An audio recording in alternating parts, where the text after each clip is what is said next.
Welcome back to the neighborhood, boys and girls. Our next guest is Nadine Glisson. Welcome to the neighborhood, Nadine. Thank you. Nadine and I go way back, so you guys don't know this, but Nadine and I worked together at a previous place to go through, and you started your real estate career pretty much there. I didn't even know that you were doing it. I was just there, and I was looking on Facebook, and I'm like, oh, Nadine's a realtor? I didn't even know that yet. So it's awesome to have you come in and talk to us. We do stuff a little bit different, like we talked about. We get into what makes the whole picture of Nadine. So before we get into the current stuff, talk about the previous stuff, a little bit of your journey from Nadine, high school Nadine, to Nadine now. How did you get here, and how did you stumble upon the real estate industry? So, as a little girl, we lived over in the city. Okay. And my mother and father always wanted to move over to New Jersey. So we would take these family rides, and we would go into Chemung and Medford and Acco and Blackwood, and we would look at all the beautiful houses. And my mother would say, someday we're going to live in a house like this in New Jersey. We made it. My parents were young parents, 18 years away from me. I basically grew up with them, but they did it. They got the American dream. They had their single family home. Nice. It was beautiful. I loved every minute of it, and I think I caught the real estate bug right then and there as a little girl. Yeah, the example they set. Yes, but then, life takes you in a different direction. You don't always get to do what you want to do when you're a little girl. I met my husband in college. We fell in love. Strapped on that seatbelt, away we went. And he actually went into the mortgage industry, and I went into teaching. We had 3 sons. Okay, I didn't even know that. Yes, you were teaching. I retired from teaching. Okay. Started to work at Allied Mortgage because after a few months of being retired, I'm really busy. Yeah. I can't just sit there and do nothing. Everybody else is working. You weren't I need to sit home and watch soap operas and hang out all day. That's not your thing. Exactly. And at the time, before I took the position at Allied, which is the receptionist, office manager position, I worked directly under the branch manager, Stu Schilling. I thought I was going to go to law school. Really? I did. Okay. I did. And my husband said, well, you really like real estate. You always said you liked it. Why don't you try it? It's quicker. Yeah. And if you don't like it, then you can go to law school. And I thought, okay. And I did. And I had a ball. Yeah. And I got in at the right time because the market started to boom. Right. And working for Allied Mortgage and having my husband as an underwriter, it was kind of like I had secret weapons in my pocket. Sure. So I understood the mortgage side of it. And I had a love for house shopping, so it was a perfect storm. So you were officially licensed in 2019, is that right? 2017. Okay.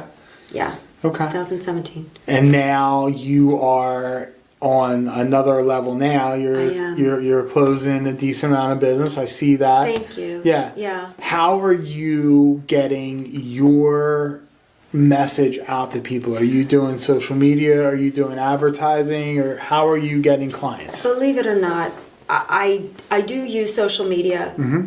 When I obtain a listing, when I have a closing, I do utilize that. I have a very large friend group. Okay. So it's my sphere. I was a teacher previously, so what happens is I know all my friends, they have friends. You do a deal here and there. You do it well, with integrity, with all of your ethics intact. Sure. And your heart and soul goes into it. It's you pick up the phone at midnight when they have an idea in their head that came up or they have a question. Our industry doesn't sleep. No. You have to be prepared for that. Sure. And that's something that they don't really teach you in school. That's something that you do because you love your job. Right. And it's not really work, because you become very vested in your clients, and it's easy. Yeah. It's just easy. So your dreams become their dreams. Nice. Now, do you tend to gravitate more towards the first-time home buyers? Are you more of the step-up house, someone who's selling maybe a townhouse and getting their dream home? Is there a certain clientele that you gravitate towards, or is it just kind of a free-for-all? And So to be quite honest with you, I've been all of those things. The only aspect that's new for me is when people downsize, because I haven't obtained that in my own life. Gotcha. But I've been that first-time home buyer. I've been that stepping stone house where you sell the first house, you move into Sure. another house. I've watched my parents downsize, help them downsize. So, and currently I have partnered up with a retirement community. Okay. So when they have new clients come in and they need their home sold, they will send them my way. Nice. And that has been a wonderful journey. Sure. I've met beautiful people. It's actually heartbreaking to Yeah. see. I'm so sorry about that. That's my Ring doorbell. Okay. But it's actually a journey, and it's one that I currently am going on too. It's people are very bonded with Sure. all of their things, their home if they've been there for years and years, and you accumulate a lot, especially when you have children in that home and they've moved out and you still have all of their things. Right. It's amazing.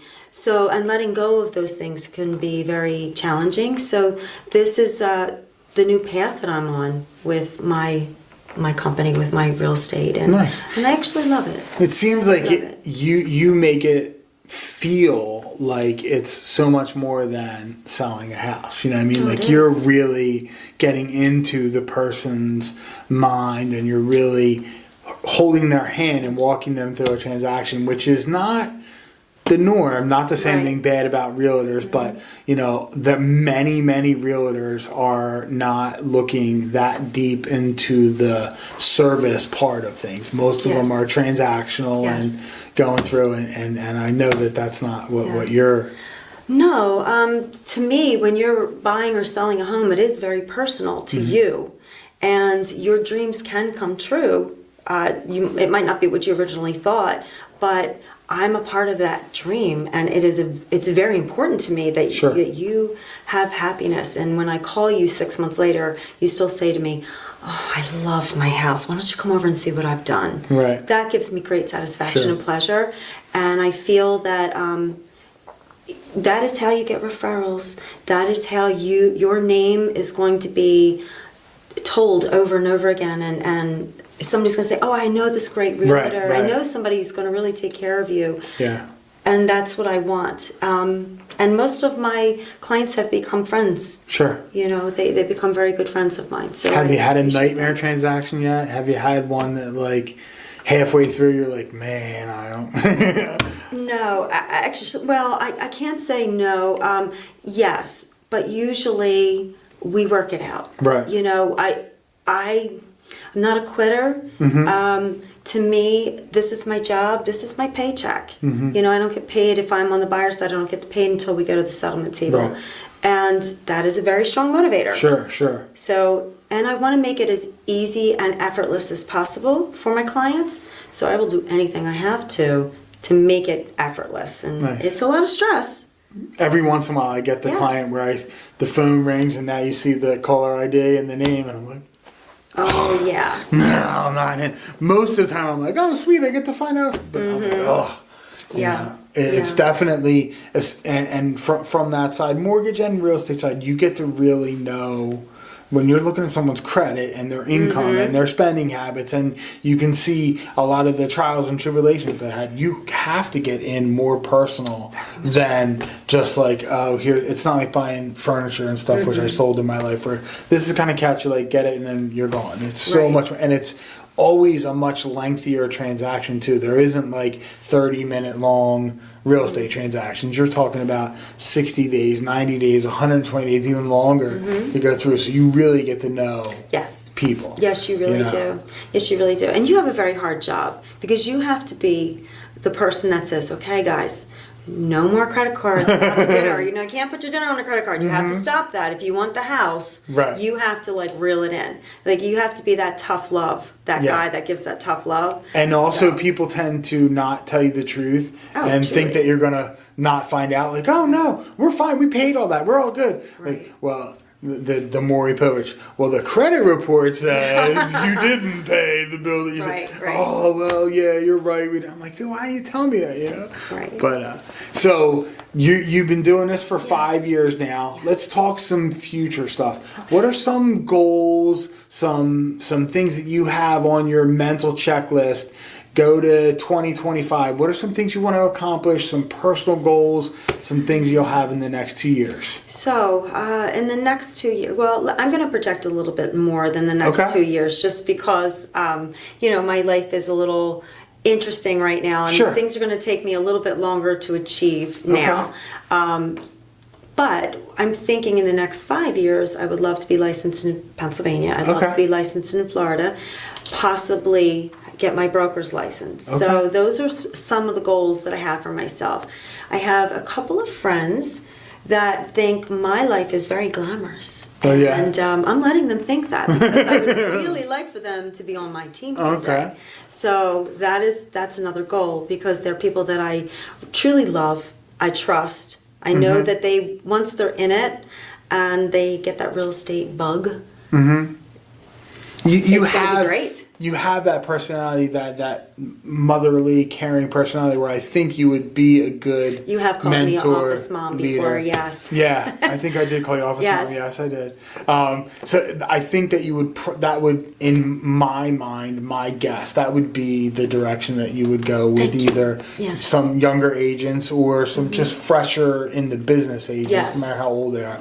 But being able to mold them and mentor them. Yes. That would be, I could see team leader, that kind of thing. Thank you. Yes, that is something on my mind. Now, what about the real estate side of things? Like, a lot of realtors have a goal to either own rental properties or do real estate transactions. Is that something that ever has appealed to you, or is it more just you like the regular transaction kind of stuff? So no, I actually have always thought about flipping. Okay. My one son's an HVAC. I have another son who is graduating tomorrow, and he's thinking about becoming an electrician.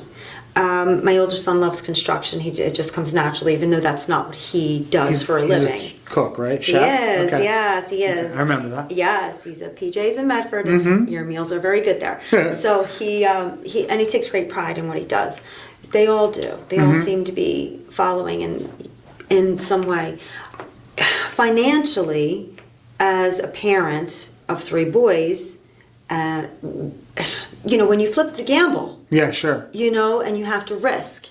So now that the boys are a little bit older, they're adults, I think possibly that might be something we could take a risk on. Okay. Especially if they're going to be helping, they're going to have, their mindset's going to be, let's do this very quickly. This sounds like an HGTV show right here. I would love that. Yeah, I would love that. Nadine and her boys out flipping homes. I love it. I think we got something. I think that would be great. Nice. All right.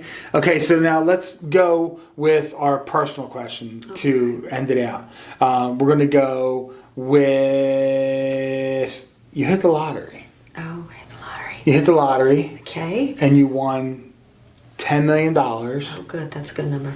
And what's the first thing that you would buy for yourself? We're not talking about anybody else here. We're not talking about, no healing poverty or anything like that. For you, for Nadine, what is the first thing that you would spend your money on? Because I know you would have 17 other people that you would spend the money on before you would spend on yourself. But I want to know what you would buy yourself. What would I buy myself? Oh my gosh. Well, I love boats. Okay. But I don't know how to drive a boat. I've never gotten a boater's license. Maybe that could be one of my goals too. They gotta have self-driving boats now. Real estate sign on the side of the boat. Yeah, so I think maybe I would do that. Okay. And just a nice boat. Yacht around. All right. Nadine, thank you so much for coming on. Thank you so much. It was great. We'll be back next week with another edition of Mr. Mortgage's Neighborhood.